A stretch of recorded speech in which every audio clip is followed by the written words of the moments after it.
I think the biggest single benefit is depreciation. So you have the ability to buy an asset, and now this asset may be cash flowing, maybe it's making 4%, 5%, 6% cash flow for you. But at the end of the year, you'll notice that what you're actually going to see is none of that cash flow is being credited towards your taxes because we call it return of capital. So we say we're returning capital, even though we're giving you money, and you can probably use that to run your life. And then, in addition to that, generally in the first couple of years, you see these massive paper losses, right? On a $100,000 investment, you might see $40,000, $50,000, $60,000 in paper losses due to both depreciation and a recent phenomenon called bonus depreciation.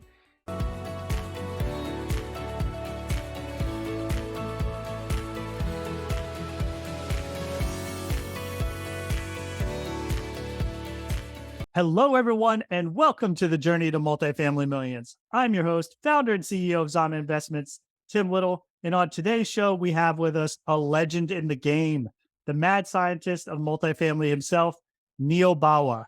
Neal is the CEO and founder at UGro and Grocapitus, commercial real estate investment companies that use cutting-edge real estate analytics technology to source and acquire or build large commercial properties across the U.S. He has a current portfolio of over 4,800 units with an assets under management value of over $1 billion. Neal, welcome to the show.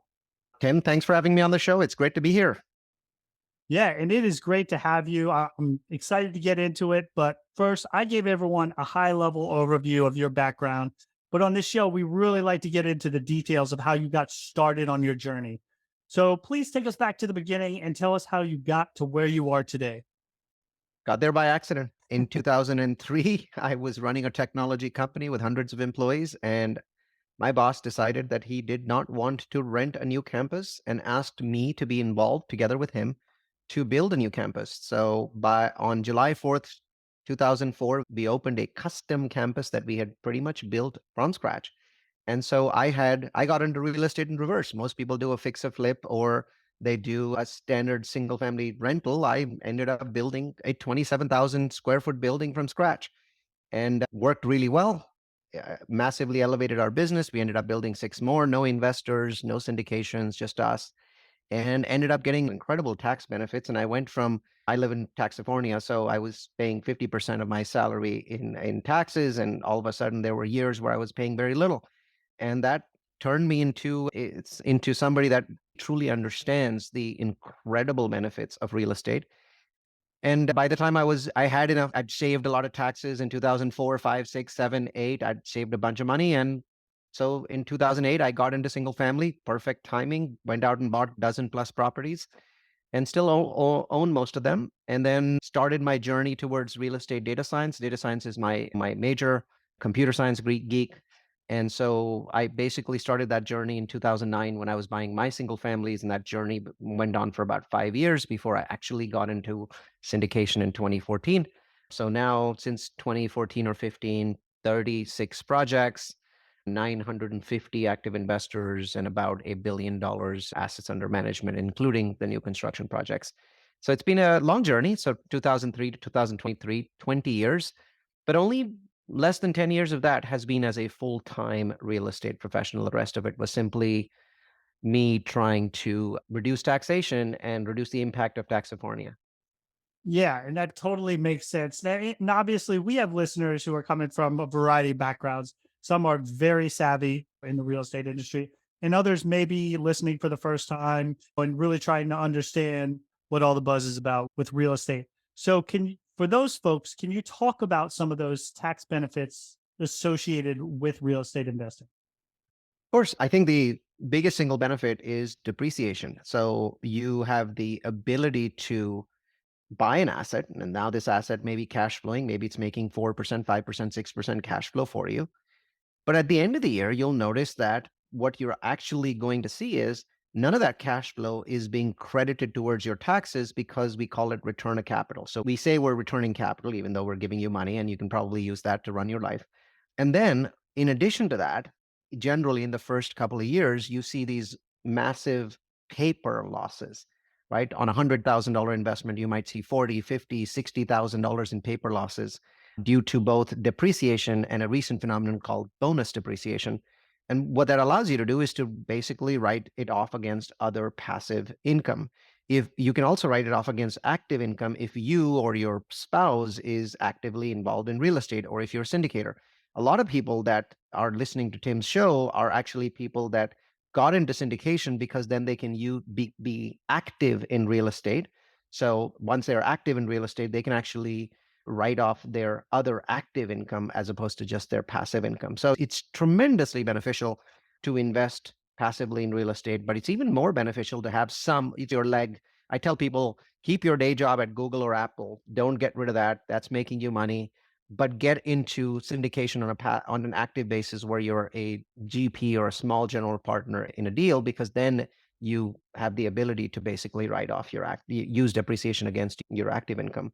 One other benefit that only accrues to general partners is that if I buy a $30 million building and it has a $5 million depreciation that I can take in year one, as a passive investor, I can only take depreciation to the extent of my investment. As a general partner, we get an additional 30% of that depreciation going towards us. So you can be a general partner with a very small investment in a property, let's call it $50,000, and get depreciation that might be equivalent to $500,000. So obviously, this is just an example and it all varies, but being a general partner is extremely powerful. Often people say, why didn't Trump pay taxes in those 15 years? The answer is, I'm not really sure he was doing anything wrong there. I think people have been trying to imply that what he did was morally wrong, and I won't get into that argument, but I'm not sure he did anything that was legally wrong. He was following the tax code because Trump, as it happens, is a general partner. Yeah, and I think you brought up a bunch of great points there, but just to speak to the perception when people actually follow the tax code, a lot of times we hear the term tax loophole. It's not a loophole. They put these rules and regulations in place in order to incentivize behavior. They want people to invest in real estate and stuff like that. That's why those are in place. So it's not so much a loophole as you're just following the incentives that are put in place by the government. So it's just strange that when people take advantage of those incentives that were put there for a reason, it's people act like it's a gray area when it very much is not from a legal perspective, right? Like you said. Yeah, it's also useful to know this, that depreciation is not a US concept. You can live in other countries and get depreciation. It's not some loophole that we came up with. Yeah. And I think you talked about multiple different facets of depreciation. And I just want to hit on some of those real quick because uh, those more experienced among us do understand that you can still get that depreciation as a passive investor. And of course, as an active investor, once you get that real estate professional status, like you said, if you're filing jointly, like I'm going to, right? My wife has a regular W 2 job, works in tech. She's making six-figure income. I can help offset her income and put us in a lower taxable income as a couple because as a real estate professional, maybe I got tons of depreciation from those active deals that I'm doing. I think a lot of people just don't realize that as a passive investor, they can reap the benefits of depreciation because it's just hard for them to imagine if they haven't been exposed to it, right? Say they have one or two single family homes, they probably get it at that level, but they imagine that if they invest, like, why would they get depreciation passed down to them? But that's exactly what happens. So you're getting these distributions, $1,000, a couple $1,000, and then all of a sudden you get a K1 at the end of the year, which shows the gain or loss, and it's depreciation for say 10,000 when you only receive distribution for 2,000. I think that's surprising to a lot of, especially new passive investors.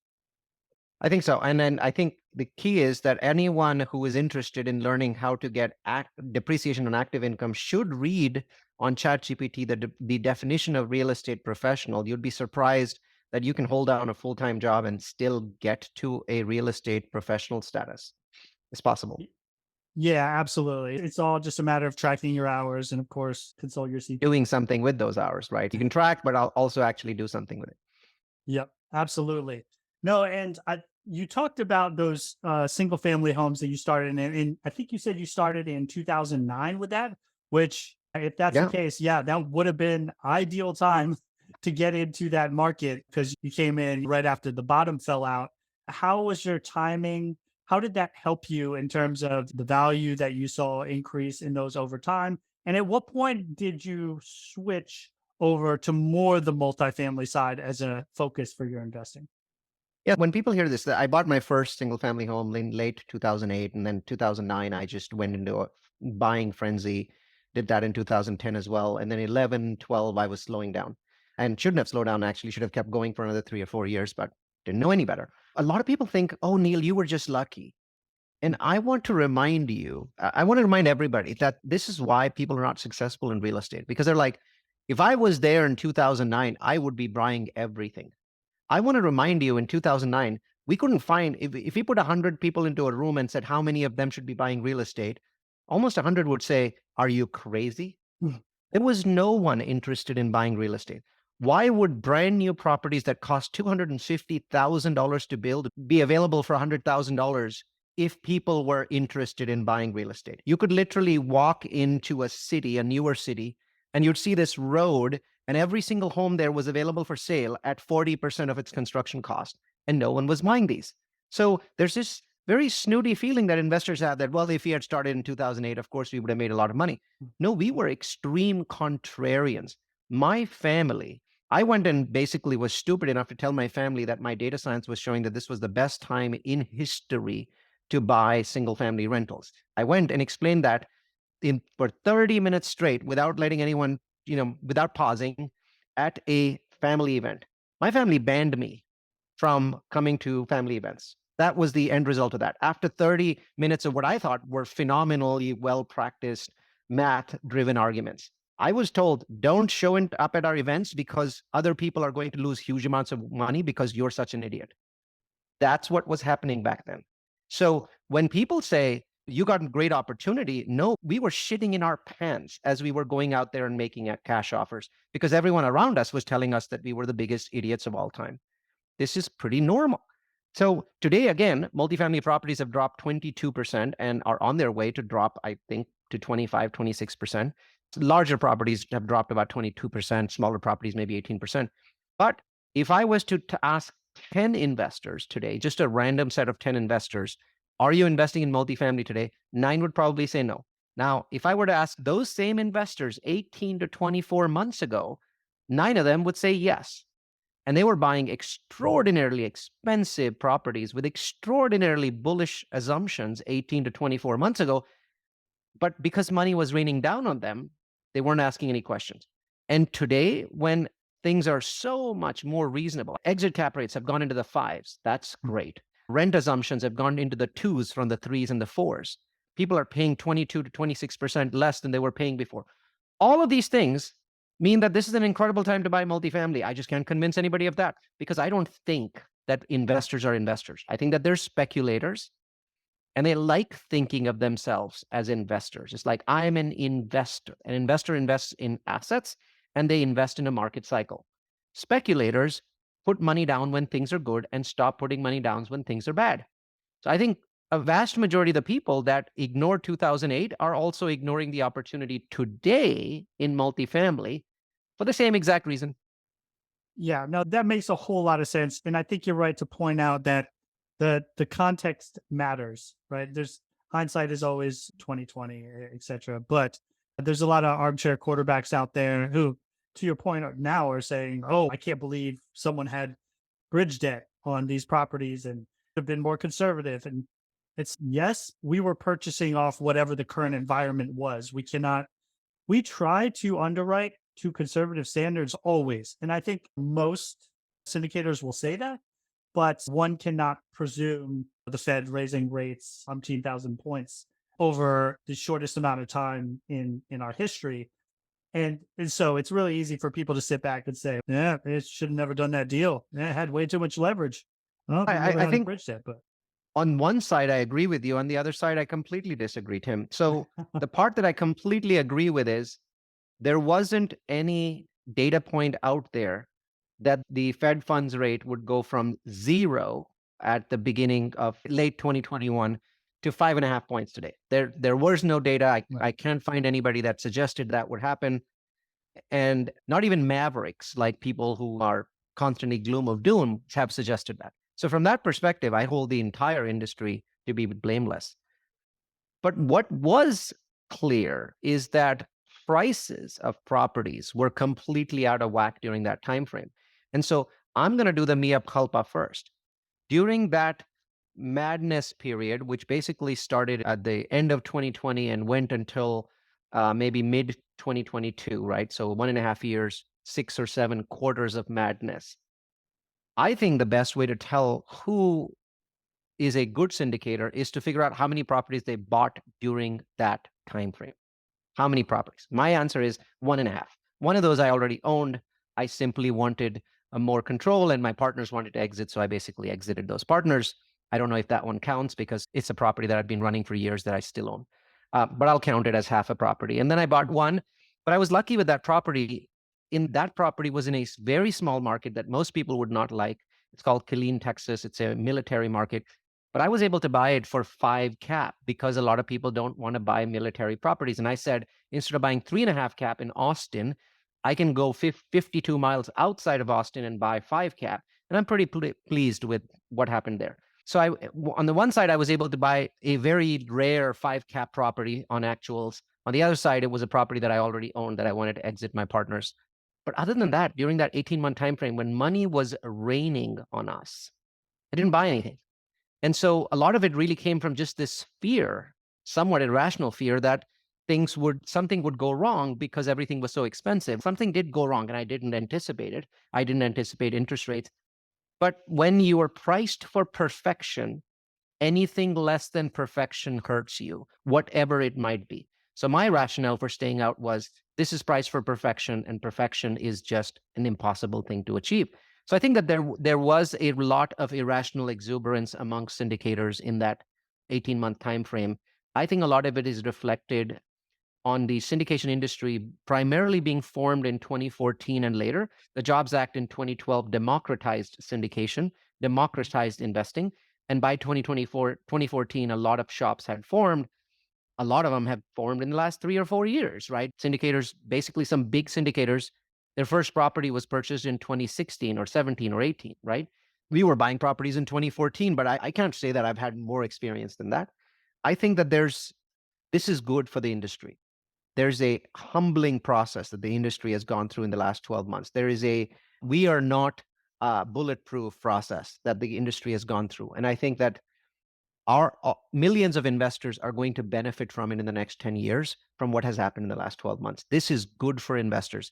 But what's bad for investors is that they're using the past to predict the future. It's a very dumb mistake because clearly if in 2009 you wanted to use the past to predict the future, no one would have bought any single families. I bought dozens, right? Because obviously the last 24 months had been truly disastrous for pricing, right? So never use the past to predict the future. And by the way, in certain cases, it makes sense to look at a 10-year or a 5-year run. But if you look at the last year before that, why don't you look at the last 2 years?